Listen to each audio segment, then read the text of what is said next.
Hello दोस्तों, तो देवभूमि ज्ञान दर्शन में आपका बहुत बहुत स्वागत है। तो आज हम देखेंगे आपके उत्तराखंड से 50 प्रश्नों को, और ये प्रश्न मैंने लिए हैं आपके परीक्षा वाणी से। ठीक है, तो देखो हमारा पहला प्रश्न है लाखू गुफा। इस गुफा को आप उड्डयार भी कहते हो, ठीक है ना, उड्डयार। तो जो लाखू उड्डयार है और लोथाप है और पेटसाल आदि पुरास्थल स्थित है। ठीक है, तो अगर आपको एक का भी आंसर पता है तो आप सही आंसर लगा दोगे, वो स्थित है अल्मोड़ा में। ठीक है ना। अब देखो जो आपकी लाखू उड्डयार है, ठीक है ना, लाखों उड्डयार से याद रख लेना कि इसकी खोज की थी भैया किसने, एमपी जोशी जी ने 1968 में। ठीक है ना। और मैं आपको बता देता हूँ, तो देखो जो लाखों उड्डयार लिख लो, यहाँ पे लाखों लिख लो, ठीक है ना। तो और फिर इसके बाद लिख लो लुएथाप, लुएथाप, ठीक है, और फल सीमा, फल सीमा, और पेट साल, ठीक है, पेट साल। और इसके बाद लिख लो भैया फड़का नौली, फड़का नौली, ठीक है, फड़का नौली लिख लो। अब इन सभी की खोज किसने करी थी भैया, ये करी थी आपकी यशोधर मठपाल जी ने। ठीक है, यशोधर मठपाल जी लिख देना। ठीक है, और ये सभी कहाँ है, अल्मोड़ा में है।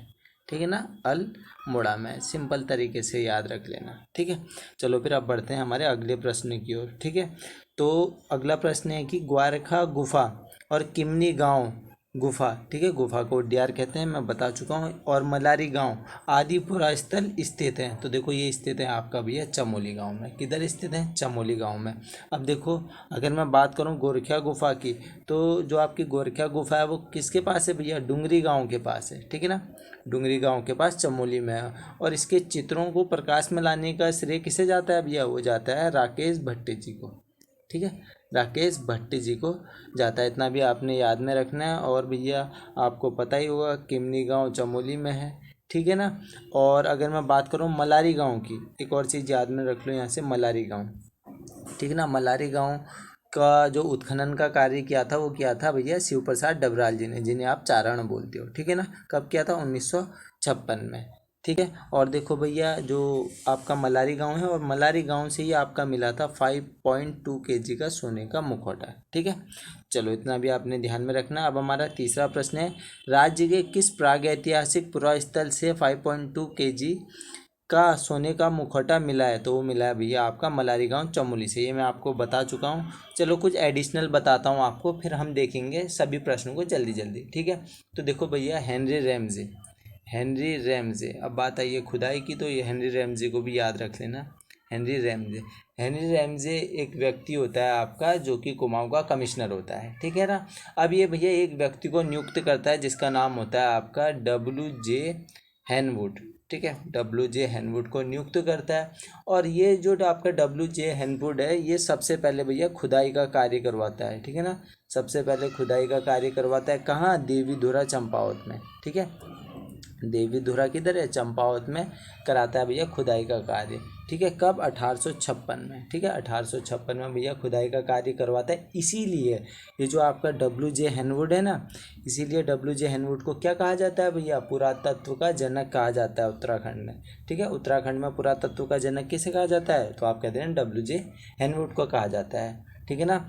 और इसने जब देवीधुरा में उत्खनन का कार्य करवाया था ना, तो भैया वहाँ से कुछ समाधान प्राप्त हुए थे। ठीक है ना। फिर दो इतिहासकार थे आपके, व्हीलर और इतावली, इन्होंने क्या किया था, इन समाधानों को बताया था कि आपके महापाषाण कालीन है। ठीक है ना, यानी आपके नवपाषाण काल के बताया था। ठीक है, चलो इतना भी आपने याद में रखना है। अब देखो हम प्रश्नों को ना थोड़ा सा आप तेज़ी में देखेंगे। ठीक है ना, क्योंकि 50 प्रश्न हैं और परीक्षा वाणी के हैं, तो थोड़ा तेज़ी में देखेंगे। आपको अगर एक्सप्लेनेशन वाले प्रश्न चाहिए तो वो MCQs में अलग से लेके आऊँगा अब। ठीक है, उसमें आपको एक्सप्लेन कर दिया जाएगा प्रश्नों को। ठीक है, आज हम इसको थोड़ा तेज़ी में देखते हैं। तो देखो भैया अगला प्रश्न है हमारा, यानी चौथा प्रश्न, किस पुरास्थल से नीले रंग के शैल चित्र मिले हैं, तो मिले हैं भैया हुडली गुफा। हुडली गुफा का आपके उत्तरकाशी में है। ठीक है, फिर आपका अगला प्रश्न है कि 8 ताम्र मानव आकृतियों की प्राप्ति हुई है, तो ये भैया बनकोट क्षेत्र से, पिथौरागढ़ से। ठीक है, और फिर हमारा जो अगला प्रश्न है वह है, किस प्रागैतिहासिक स्थल के शैल चित्र में योग मुद्रा में मानव का चित्रण किया गया है, तो वो किया गया भैया फलसीमा। फलसीमा किधर है, अल्मोड़ा में। ठीक है, फिर हमारा अगला प्रश्न है, 14 नर्तकों का सुंदर चित्रण किस शैल चित्र में किया गया है, तो वो किया गया भैया कसार देवी अल्मोड़ा के मंदिर में। ठीक है, फिर देखो हमारा अगला प्रश्न है कि उत्तराखंड के आद्य इतिहास के प्रमुख स्रोत हैं, तो वह हैं भैया पौराणिक ग्रंथ। ठीक है ना, क्या है भैया, पौराणिक ग्रंथ।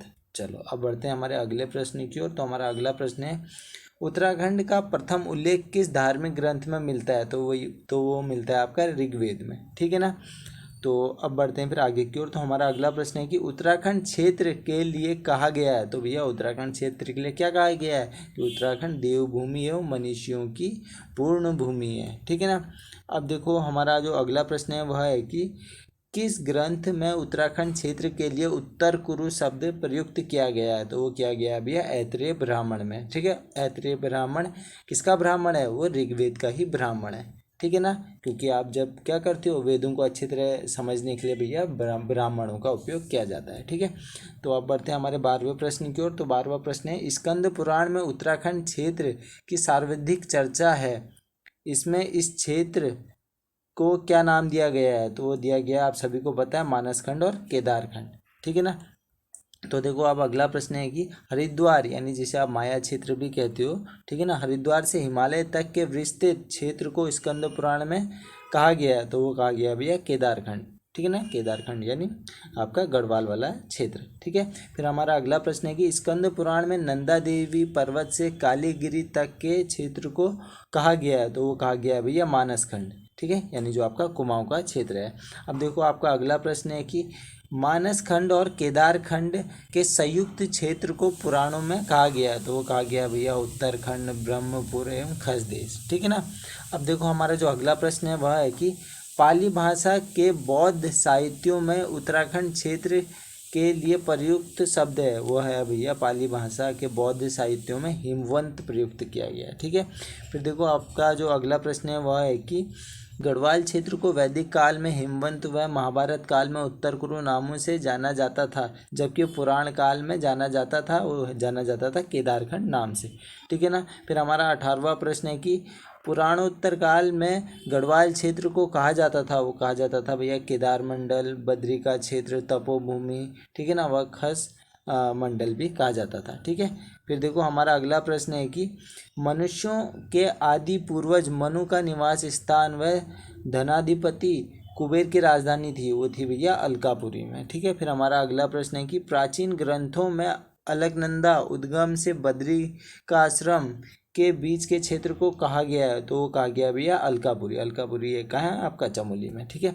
फिर देखो आपका अगला प्रश्न है वो है कि बाणासुर की राजधानी थी, वो थी भैया ज्योतिषपुर, ठीक है ना। फिर आपका जो अगला प्रश्न है कि अपने अंतिम समय में लक्ष्मण जी ने कहाँ तपस्या की थी? तो वो की थी भैया तपोवन में, ठीक है ना, टिहरी गढ़वाल में। फिर आपका अगला प्रश्न है कि केदारनाथ को प्राचीन ग्रंथों में कहा गया है। तो वो कहा गया भैया भृंगतंग, ठीक है ना। आप सभी को पता है केदारनाथ के पास एक पर्वत भी है जिसे आप भृंगतंग कहते हो, ठीक है। फिर आपका जो अगला प्रश्न है कि वह है महाभारत के किस पर्व में लोमस ऋषि के साथ पांडवों की बद्रीनाथ यात्रा का वर्णन है? तो वह है आपका वन पर्व में, ठीक है। फिर हमारा जो अगला प्रश्न है वो है कि महाभारत के वन पर्व के अनुसार पुलिंद राजा सुबाहु की राजधानी थी, वो थी आपकी श्रीनगर में, ठीक है। फिर जो हमारा 26वां प्रश्न है वो है कि प्राचीन काल में गढ़वाल क्षेत्र में कौन से दो विद्यापीठ थे? तो वो थे एक बद्रिका आश्रम, एक थे आपके कड़वा आश्रम, ठीक है ना। फिर आपका जो अगला प्रश्न है वह है कि दुष्यंत और शकुंतला का प्रेम प्रसंग जुड़ा है, ठीक है ना, जुड़ा है कर लेना इसे, ठीक है ना, प्रेम प्रसंग जुड़ा है, वो जुड़ा है भैया कड़वा आश्रम से, ठीक है ना। चलो अब बढ़ते हैं हमारे अगले प्रश्न की ओर। तो हमारा अगला प्रश्न है कि जिसके नाम पर अपने देश का नाम भारत पड़ा, उसी सम्राट भरत का जन्म कहाँ हुआ था? वो हुआ था भैया कड़वा आश्रम में, ठीक है ना। फिर हमारा अगला प्रश्न है कि कालिदास ने अपने महाकाव्य अभिज्ञान शाकुंतलम की रचना की थी, तो वो की थी कहाँ भैया? वो की थी कड़वा आश्रम में, ठीक है ना। फिर जो हमारा अगला प्रश्न है वह है कि कड़वा आश्रम किस नदी के तट पर स्थित था? तो स्थित था भैया आपके मालिनी नदी के तट पे, ठीक है। फिर हमारा अगला प्रश्न है कि प्राचीन काल में गढ़वाल क्षेत्र में खस जातियों, ठीक है ना, खस जातियों की प्रधानता थी, इनके समय में अधिक हुआ था, ठीक है, बौद्ध धर्म का भी प्रसार हुआ था इनके समय में, ठीक है। फिर अब हमारा जो अगला प्रश्न है वह है कि गढ़वाल क्षेत्र का वह कौन सा नगर है जिसको गढ़वाल का प्रवेश द्वार कहा जाता है? भैया कोट द्वार को कहा जाता है गढ़वाल का प्रवेश द्वार, ठीक है ना। चलो भैया और देखो फिर अगला प्रश्न है पौराणिक काल में वर्तमान कुमाऊं क्षेत्र को कहा जाता था? तो वो कहा जाता था मानसखंड, ठीक है। फिर हमारा अगला प्रश्न है कि पौराणिक काल के बाद कुमाऊं क्षेत्र के लिए प्रयुक्त नाम है? तो वो कुर्मांचल था, ठीक है, कुर्मप्रस्थ, कुर्मपृष्ठ, कुर्मगिरि, ठीक है ना, और कुमाऊँगर आदि ये सभी, ठीक है। फिर हमारा अगला प्रश्न है कि कुमाऊँ क्षेत्र का सर्वाधिक उल्लेख किस पुराण में है, तो वो है भैया आपका स्कंद पुराण में, ठीक है ना।